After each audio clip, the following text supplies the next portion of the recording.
Belə bir piramida sualına baxaq.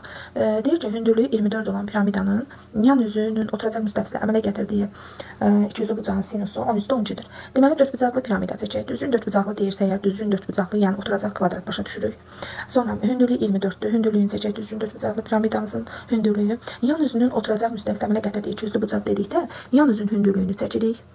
Yan üzün hündürlüyü bilirik apofemdir. Biz daha əvvəllər bu haqda danışmışdıq. Yan üzün hündürlüyünün oturacaq müstəvisinə əmələ gətirdiyi ikiyüzlü bucaq deyirsə, yan üzün hündürlüyünü çəkirik və onun burada əmələ gətirdiyi bucaq bu fi bucağı olsun. Həmin bu fi bucağının sinusu 13/12-dir. Bəs fi bucağının sinusunu necə tapırdıq? Fi bucağının qarşısındakı katetin, katet burada 12x hipotenoza olan nisbəti. Bura 13x. Onda bizim hündürlüyümüz də 24 vermişdi. Hündürlük də bilirik də, həmin bu 12x-dir hündürlüyümüz. Ona da 24 veribsə, deməli x-imiz bizim 2-dir.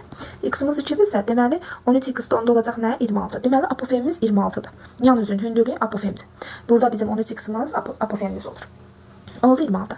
Düzbucaqlı üçbucaqdan mən adlandırsam K, O, burada bir K, bura A deyək, burada O deyək. K, A, O düzbucaqlı üçbucağında K, O bizim katetimiz, bir katetimiz də A oldu. Hipotenuzumuz da AK 26-dır. AK həm də yan üzün hündürlüyü, yəni apofemdir. A, O isə piramidanın deməli hündürlüyüdür. A, O. İndi düzbucaqlı üçbucağa görə yazaram ki, KO tərəfdən seçiləndə mən daha əvvəl izah eləmişəm piramida suallarında. Bu tərəfdən seçiləndə daxilə seçilmiş çevrənin radiusu olur. R-in kvadratı üstə gəlinsin. Burada 24 daxil. 24-ün kvadratı bərabərdir hipotenuzun. Yəni 26-nın kvadratına. R kvadratı bərabərdir 676 çıx 576 olacaq 100. R-imiz də olacaq 10.